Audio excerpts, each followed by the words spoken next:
Halo, apa kabar? Saya Benny Dermawan. Selamat datang di CNN Indonesia Drive, tempat berita terbaru seputar dunia otomotif dari berbagai sisi, mulai dari review mobil dan motor terbaru, teknologi mutakhir hingga tips perawatan dan tren otomotif yang sedang hangat diperbincangkan. So, kalau gitu, start your engine and let's drive!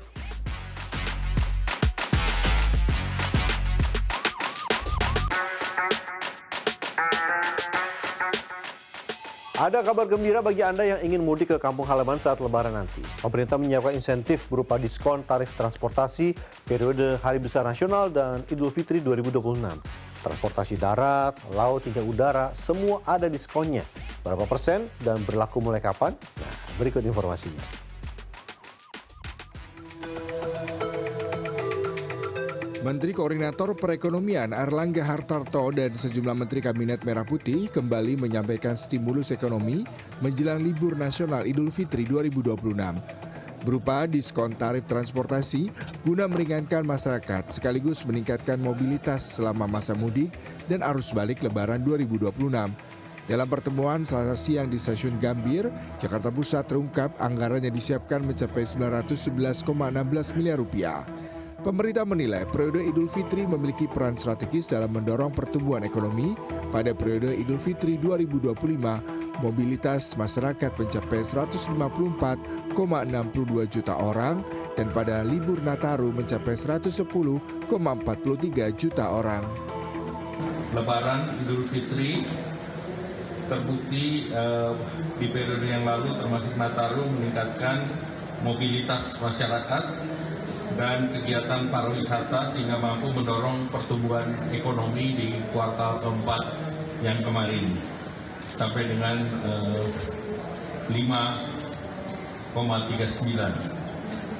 Nah, untuk itu pada tahun ini rangka libur Hari Besar Nasional, pemerintah memberikan stimulus ekonomi berupa diskon transportasi. Total anggarannya adalah 911,16 miliar berasal dari APBN maupun non-APBN. Untuk diskon tarif kereta api, PT KAI akan memberikan diskon sebesar 30% dari harga tiket untuk perjalanan periode tanggal 14 sampai 29 Maret 2026. Angkutan laut PT Pelni periode 11 Maret sampai 5 April 2026, diskon tarif diberikan sebesar 30% dari tarif dasar. Sementara angkutan penyeberangan oleh PT ASDP, diskon tarif berlaku 100% untuk komponen jasa kepelabuhanan, berlaku periode 12 sampai 13 Maret 2026.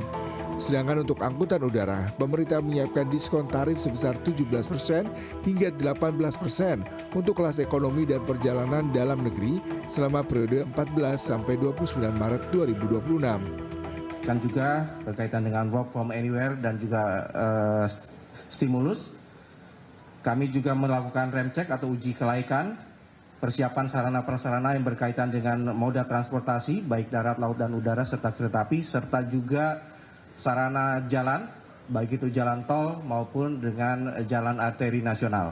Ini kami koordinasikan dengan Kementerian PU agar masyarakat yang melintasi kedua jalan tersebut dapat berjalan dengan aman dan nyaman. Selain diskon tarif transportasi, pemerintah juga memastikan koordinasi lintas kementerian dan lembaga demi menjaga kelancaran arus mudik, ketersediaan transportasi, serta stabilitas harga kebutuhan pokok selama libur Idul Fitri 2026. Ilham Aji, Andika Suramanto, Jakarta. Pendaftaran mudik gratis Pemprov DKI Jakarta mulai dibuka sejak Minggu 22 Februari 2026. Program ini menyediakan angkutan bus ke 20 kota kabupaten di berbagai provinsi. Selain mengangkut orang, program ini juga memungkinkan pemudik membawa sepeda motor ke daerah tujuan yang nantinya diangkut menggunakan truk. Apa saja yang perlu dipersiapkan untuk mendaftar mudik gratis? Kita simak liputannya berikut ini. Wah, Lebaran sebentar lagi. Udah pada tahu belum mau pulang kampung naik apa? Bagi banyak warga Jakarta, mudik itu bukan cuma soal perjalanan, tapi tentang pulang ke rumah, ketemu keluarga, dan tentunya melepas rindu sama yang tersayang setelah setahun berjibaku di ibu kota.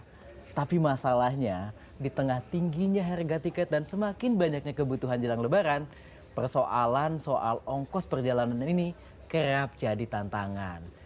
Tapi tenang, kabar baiknya, pemerintah Provinsi DKI Jakarta kembali mengadakan program Mudik Gratis 2026 dan memberikan kesempatan bagi ribuan warga untuk pulang kampung.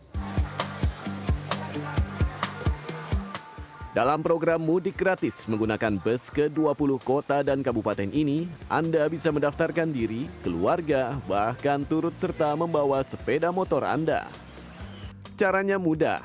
Pertama, siapkan berkas persyaratan yang dibutuhkan, yaitu KTP yang diutamakan KTP DKI Jakarta, kemudian kartu keluarga dan STNK bagi yang akan membawa sepeda motor.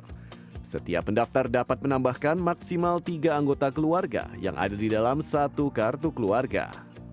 Pendaftaran dilakukan secara daring di situs mudikgratisjakarta.go.id mulai Minggu 22 Februari sampai 2 Maret 2026 yang dibagi berdasarkan klaster daerah tujuan. Langkah berikutnya buat akun, lalu isi data diri dan kota tujuan. Dalam program mudik gratis ini ada beberapa kategori. Yang pertama adalah mudik sekali jalan. Kemudian kategori sekali jalan dengan membawa kendaraan, sekali jalan dengan membawa keluarga, dan terakhir adalah kategori pulang pergi. Pastikan Anda tidak salah isi kategori dan mengisi data sesuai dengan ketentuan yang berlaku. Setelah seluruh proses pengisian data selesai, maka nantinya Anda akan mendapatkan ID registrasi. Satu lagi nih yang perlu diingat, waktu pengisian data di situs mudikgratis.jakarta.go.id ini waktunya dibatasi hanya 20 menit saja. Selain layanan bus, Pemprov DKI Jakarta juga menyediakan pengangkutan sepeda motor menggunakan truk ke kota tujuan. Setelah seluruh proses pendaftaran selesai, calon peserta akan diverifikasi terlebih dahulu oleh Dinas Perhubungan DKI Jakarta. Jika berkaca pada layanan mudik gratis Pemprov DKI 2025 lalu, layanan dengan anggaran sebesar 16 miliar rupiah ini memberangkatkan 15.049 orang dengan 325 unit bus dan mengiring 358 sepeda motor menggunakan 10 truk. Jumlah itu lebih sedikit dari kuota mudik yang disiapkan, yaitu sebanyak 22.000 orang. Layanan mudik gratis ini bisa jadi opsi mudik hemat sekaligus menekan resiko kecelakaan mudik yang melibatkan sepeda motor dan mengurangi jumlah kendaraan pribadi pada periode mudik. Riset Jasa Marga memprediksi 3,6 juta kendaraan akan meninggalkan Jabodetabek pada periode mudik tahun ini. Mahardika Utama, Nedi Pranedia, Jakarta. Beberapa pekan menjelang angkutan lebaran, perbaikan dan pengecekan menyeluruh seluruh gerbong serta lokomotif kereta api di Daob 5 Purwokerto terus dikebut. Langkah ini dilakukan untuk memastikan kenyamanan penumpang untuk mudik lebaran. Kesibukan para mekanik di depo lokomotif Purwokerto telah dimulai sejak beberapa hari lalu. Belasan pekerja melakukan perbaikan gerbong dan loko kereta api seperti roda, mesin loko, serta besi pengait gerbong. Selain mengganti bagian yang telah rusak, mekanik bertugas membersihkan mesin loko dari debu dan kotoran lainnya. Pasalnya, di bagian mesin inilah yang dinilai sangat vital saat menarik gerbong kereta. Guna mempercepat perbaikan gerbong dan loko, pihak Daob 5 Purwokerto menambah jumlah pekerja mekanik. Sehingga pada saat memasuki angkutan lebaran, seluruh gerbong dan lokomotif sudah siap. Selain itu, kami bekerjasama dengan Direktorat Jenderal Perkeretaapian Kementerian Perhubungan juga telah melakukan rem cek atau pengujian baik secara administratif maupun secara teknis untuk mendapatkan hasil yang benar-benar optimal bagi masyarakat. Sementara itu, jumlah penumpang kereta api angkutan lebaran di Daob 5 Purwokerto tahun ini diperkirakan akan mencapai 258.000 orang atau naik 6% dari tahun lalu. Untuk mengantisipasi lonjakan jumlah penumpang ini, PT KAI Daob 5 Purwokerto akan menambah 2 kereta api tambahan, yaitu Kuto Jaya Selatan relasi Kutoarjo Kiara Condong dan Kuto Jaya Utara relasi Kutoarjo Pasar Senen. Imam Ambarwoto, Purwokerto, Jawa Tengah. Langkah menuju transportasi publik ramah lingkungan di Kota Semarang terus dilakukan. Dinas Perhubungan Kota Semarang, Jawa Tengah melakukan uji coba penggunaan bus listrik sebagai bus kota di Kota Semarang. Bus listrik bermerek Higer yang dihadirkan oleh PT Energi Makmur Buana atau INVI menjalani uji coba operasional bus listrik sebagai bagian dari kesiapan penerapan transportasi berbasis listrik di ibu kota Jawa Tengah. Uji coba operasional ini dilakukan di koridor layanan Trans Semarang, khususnya rute Mangkang-Penggaron. Pengoperasian ini menjadi bagian dari tahap persiapan implementasi transportasi publik berbasis listrik secara maksimal di Kota Semarang. Bus listrik buatan Sechao China yang dihadirkan InV ini merupakan kendaraan listrik yang telah berpengalaman di kancah global. Seluruh rangkaian uji coba yang dilakukan di Dishub Kota Semarang ini dirancang untuk menunjukkan kesiapan sistem kendaraan listrik dalam mendukung operasional transportasi publik secara nyata, mulai dari daya tahan baterai, performa di jalur perkotaan, hingga efisiensi operasional. Bus listrik itu juga tujuan utamanya kan kita untuk mereduksi untuk emisi gas buangnya, kan karena kan isu pemanasan global ya.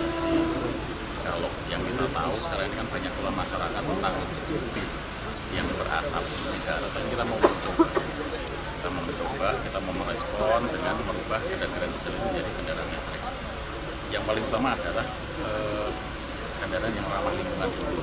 Kemudian dari kenyamanannya kita tingkatkan, ya nyaman, aman, bersih. Kemudian pelayanannya tentu harus kita jaga masyarakat di tepat waktu.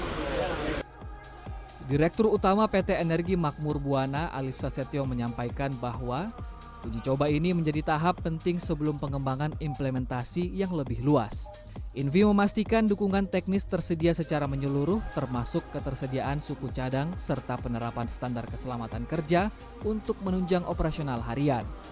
Selain itu, InV juga menargetkan perakitan lokal bus listrik akan mulai beroperasi pada tahun 2027 mendatang.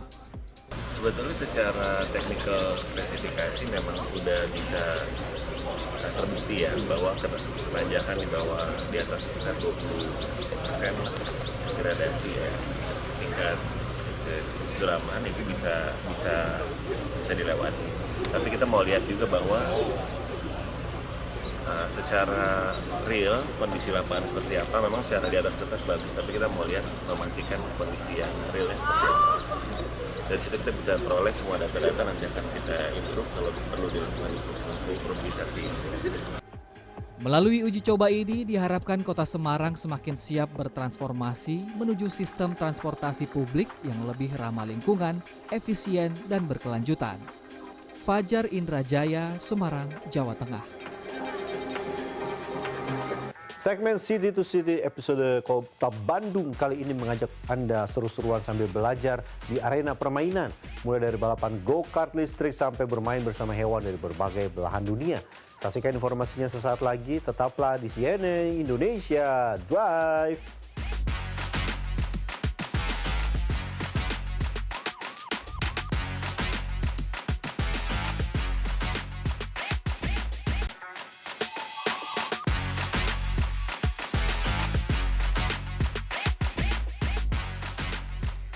Segmen City to City episode Kota Bandung kali ini mengajak Anda seru-seruan sambil belajar di arena permainan. Mulai dari balapan go-kart listrik sampai bermain bersama hewan dari berbagai belahan dunia. Berikut liputannya.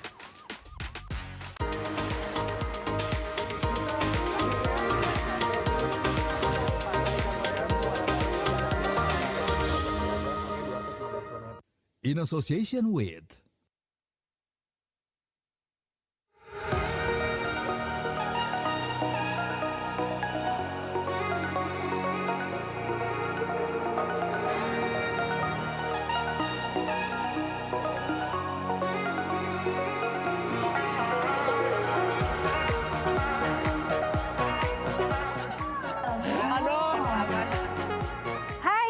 datang di City to City, masih bareng aku Mikaira Amar dan juga Mahardika Utama.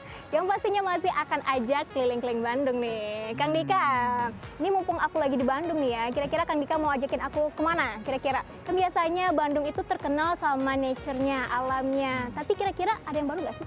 Yang baru banyak, tapi yang baru kali ini nih, tempat adventure ala-ala keluarga gitu. Di sana bukan cuma bisa main aja nih kita, tapi juga bisa sambil belajar. Pokoknya seru deh, mau lihat nggak? Menarik kayaknya Kang, gimana kalau kita jalan sekarang? Gaskeun. Okay.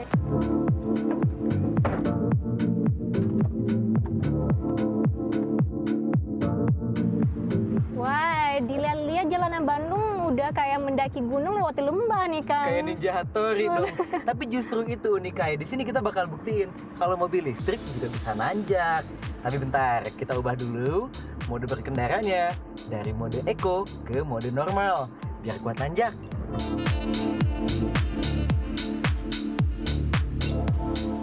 Kita menuju ke kawasan Ranca Kendal di Cimenyan, Kabupaten Bandung.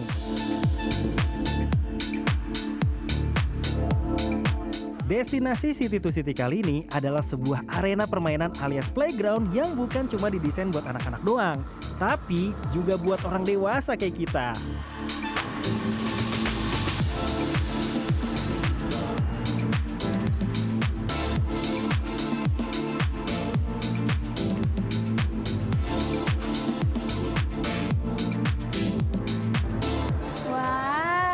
Kita udah sampai ya Kang Dika. Tempatnya gede banget ya. Jadi gak sabar nih pengen eksplor semua yang ada di sini. Yes, Uni, kita udah sampai di Home Pimplay Bandung, tempat wisata keluarga yang punya banyak banget wahana permainan sekaligus juga aktivitas edukasi. Gak sabar kan?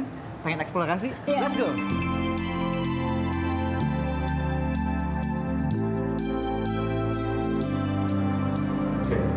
Yang berbau mobil emang selalu menarik, kayak arena go-kart dewasa yang satu ini.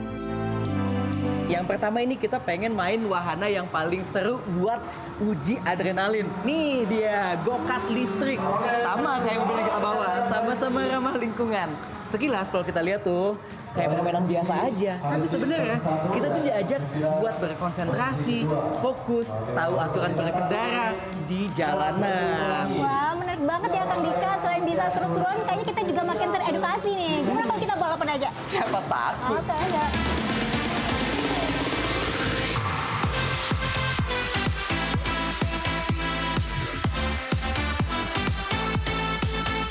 Sebelum turun ke trek, kita dikasih arahan nih sama petugas yang ada di sini. Sekaligus pakai perlengkapan biar safety pastinya. 3, 2, 1. Balapan dimulai.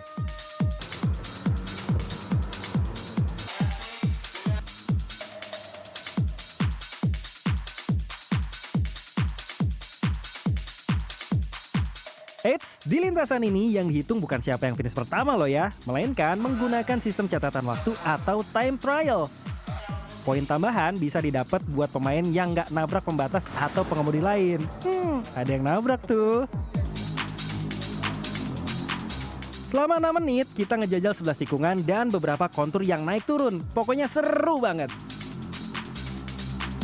Yeay, gimana tadi? Kayaknya banyak accident tuh kelihatannya.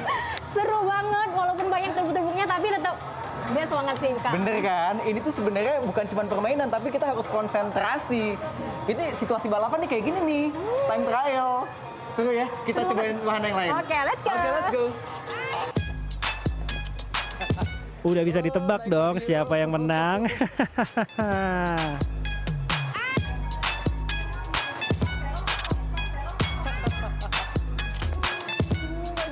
Kayaknya aku kurang berbakat nih. Tapi tenang aja, abis ini masih ada kok permainan lainnya yang bukan gak mungkin nih aku jadi pemenangnya.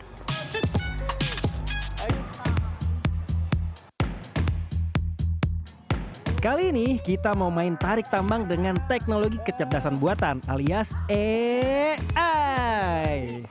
Jadi ini permainan yang pakai AI. Jadi untuk tahu seberapa kuat kita nih ngelawan hewan-hewan yang ada di sini. Ternyata tadi kita lawan kelinci menang. Kambing menang. Anjing masih menang, tapi kuda kalah. Pantesan ya kalau mobil itu ukuran torsinya pakai tenaga kuda, horsepower. Ayo Kak, terus gue.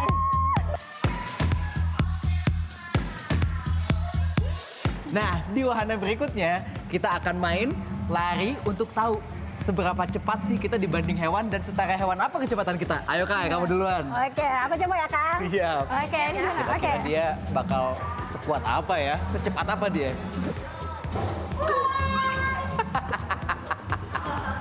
Coba, setara apa dia? Setara kapibara. Oh, pemirsa ternyata cuma secepat kapibara. Nggak apa-apa ya?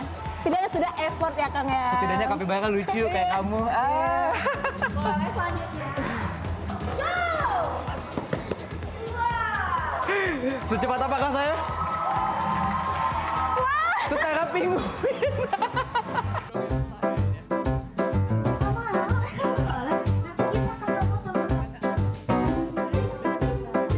Masih tentang dunia fauna, tapi yang ini hewannya sungguhan. Selain animal feeding nih ya, ada juga yang namanya home pimp show yang jadi favorit anak-anak. Ada atraksi burung makau, Kemudian si kambing imut dari Afrika namanya pygmy goat. dan Sheila si alpaka yang menggemaskan ini. Di sini, pengunjung juga bisa nih berinteraksi langsung dengan hewan-hewannya. Pastinya harus dengan pengawasan petugas ya. Oh, nyaman ya dia ya.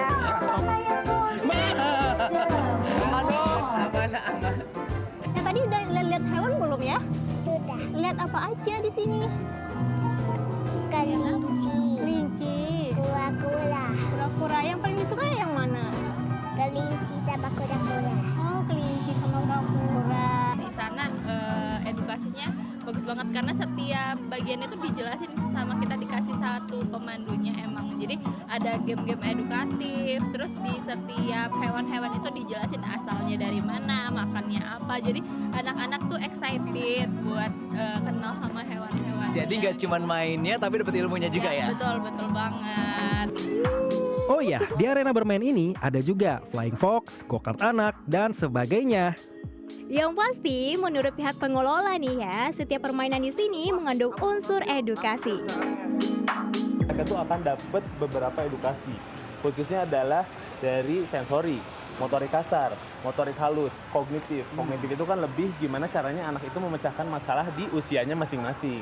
Itulah yang memang menjadi pembeda kami dengan tempat atau wahana lainnya yang ada di Bandung. Itu sih. Pada akhir pekan, tempat ini buka dari jam 9 pagi sampai jam 9 malam. Sedangkan pada hari kerja tutup jam 5 sore. Dari City to City kali ini kita jadi belajar ya, bahwa bermain itu ternyata bisa jadi sarana edukasi yang seru banget. Yang pastinya ya Kang ya, home pimp play ini bisa jadi pilihan nih buat keluarga di rumah untuk menghabiskan waktu bareng keluarga, belajar sambil bermain tentunya. Main sama Sheila. Iya. Mika Ramar, Sheila, Maher Dika Utama, sampai jumpa lagi di City to City selanjutnya. Dadah.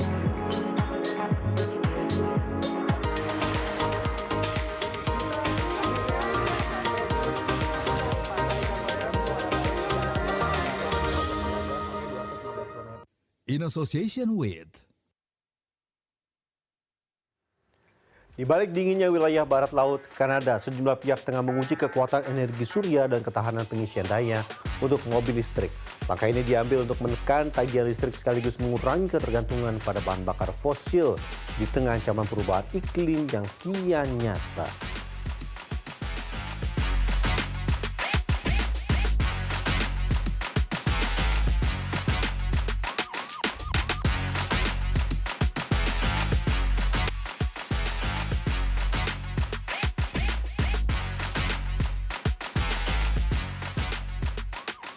Di balik dinginnya wilayah barat laut Kanada, sejumlah pihak tengah menguji kekuatan energi surya dan ketahanan pengisian daya untuk mobil listrik. Langkah ini diambil untuk menekan tagihan listrik sekaligus mengurangi ketergantungan pada bahan bakar fosil di tengah ancaman perubahan iklim yang kian nyata.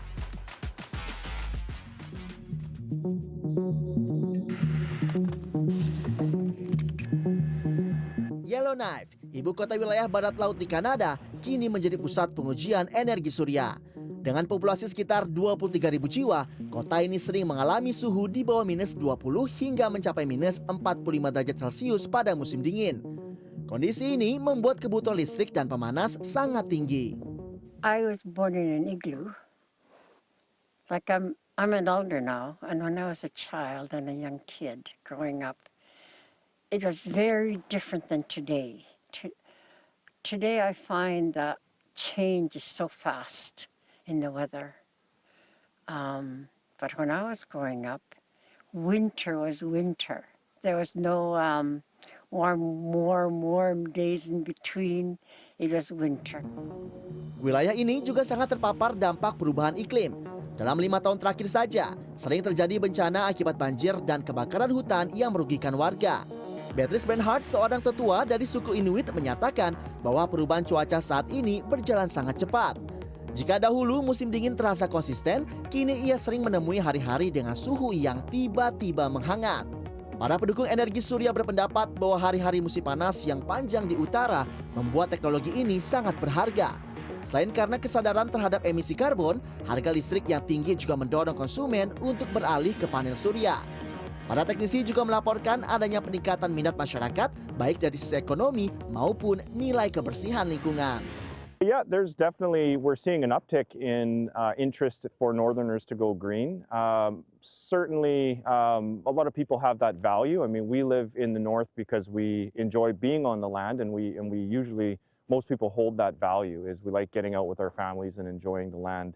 So certainly being more carbon aware and as carbon neutral as we can is a value that most Northerners have.